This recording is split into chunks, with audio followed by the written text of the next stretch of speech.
देखिए next question आगे, अगला क्वेश्चन 5 नंबर वाला कहता है कि यदि 5 सेकंड में किसी कार का वेग 5 मीटर प्रति सेकंड, क्योंकि वेग का SI मात्रक मीटर प्रति सेकंड होता है, से बढ़कर 10 मीटर प्रति सेकंड हो जाए तो इसका त्वरण कितना है। इसमें क्या पूछा है, त्वरण पूछा है, त्वरण एक्सेलरेशन पूछ रहा है और दो गो वेग दिया है। एगो है प्रारंभिक वेग तो u बराबर 5 मीटर प्रति सेकंड और v अंतिम वेग यानी कि बढ़ा हुआ वेग 10 मीटर प्रति second.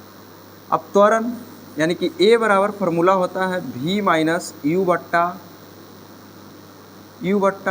T, v minus u बट्टा टी, यानी कि अंतिम वेग माइनस प्रारंभिक वेग बट्टा समय यानी t।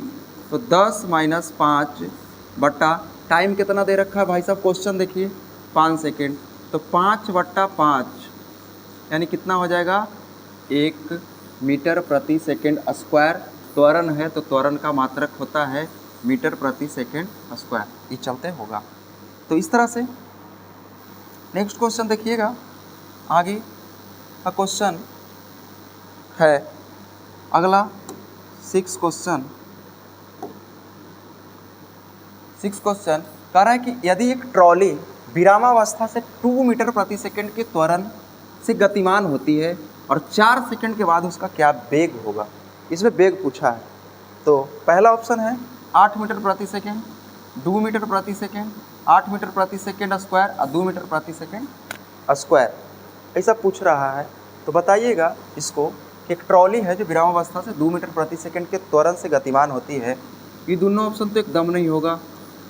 अब लग रहा है कि दोनों ऑप्शन काहे नहीं होगा, काहे कि इसका वेग पूछा है। अब वेग का SI मात्रक मीटर प्रति सेकंड स्क्वायर नहीं होता है, मीटर प्रति सेकंड होता है। अब वो दोनों ऑप्शन में से देखेंगे कौन होगा। तो प्रारंभिक वेग, एक ट्रॉली है जो विरामावस्था से यानी विराम की अवस्था से शुरुआत में से चला है, इसलिए प्रारंभिक वेग होगा इसका 0। A बराबर 2 मीटर प्रति सेकंड स्क्वायर हो जाएगा और टाइम जो दिले है 4 सेकंड दे रखा है, आपको 4 सेकंड दे रखा है। तो जो 4 सेकंड दे रखा है तो इसका फार्मूला जो हो जाएगा u प्लस 80, v बराबर u प्लस 80 फार्मूला होता है। v निकालना है हम लोग के, u प्रारंभिक वेग 0 और a का मान 2 और t का मान 4 सेकेंड और 2 मीटर प्रति सेकेंड। तो यानी v यानी कि वेग का मान कितना हो जाएगा 8 मीटर प्रति सेकेंड हो जाएगा, यानी ऑप्शन नंबर ए हो जाएगा, 8 मीटर प्रति सेकेंड वेग हो जाएगा। ठीक है, अगला क्वेश्चन है, अगला क्वेश्चन कहता है, अगला 7 नंबर क्वेश्चन की एक वस्तु का द्रव्यमान 10 kg है और पृथ्वी पर इसका भार क्या होगा, भार पूछा है और g का मान 9.8 मीटर प्रति सेकंड स्क्वायर दिया हुआ है। g मतलब होता है गुरुत्वीय त्वरण, g मतलब होता है भाई लोग बाबू गुरुत्वीय त्वरण होता है, गुरुत्वीय त्वरण होता है।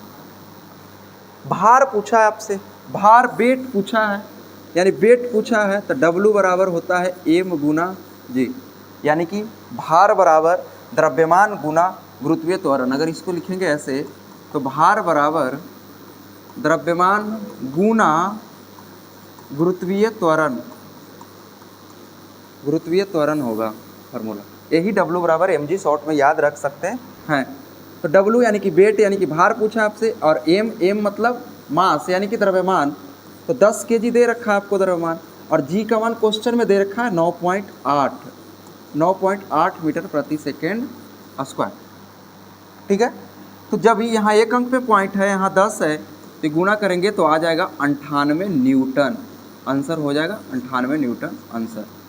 अगर g का मान 9.8 ना दिया रहे तो आप क्वेश्चन में g का मान 10 मीटर प्रति सेकेंड स्क्वायर लेकर के कोई भी इस टाइप का क्वेश्चन सोल्व कर सकते हैं। क्वेश्चन में ना दिया रहे तो g का मान ले सकते हैं, क्योंकि 9.8 के सन्निकट मान 10 हो जाता है। अगला इसी टाइप का क्वेश्चन है, जस्ट इसी टाइप का 8 नंबर सवाल कहता है कि पृथ्वी पर किसी वस्तु का भार 200 न्यूटन है। देखिए भार न्यूटन में, द्रव्यमान केजी में। यहाँ था कि भार पूछ रहा था, यहाँ भार दिया हुआ है, टाइप वही है, थोड़ा सा चीज। द्रव्यमान 20 kg है, गुरुत्वीय त्वरण जी का मान पूछा है, ठीक है, जी का मान पूछा है 200 न्यूटन। तो अभी बताएं फार्मूला W बराबर m गुना जी। W जो कि क्वेश्चन में देले है 200 न्यूटन, m यानी कि द्रव्यमान उस वस्तु का, पिंड का जो द्रव्यमान है वो 20 kg है, और जी का मान आपसे पूछा है। तो ये 20 200 को 10 बार में काटेगा, यानी जी का मान 10 हो जाएगा, 10 मीटर प्रति सेकंड स्क्वायर जी का मान होगा।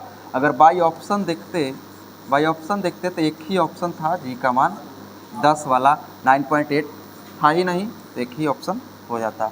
इस तरह से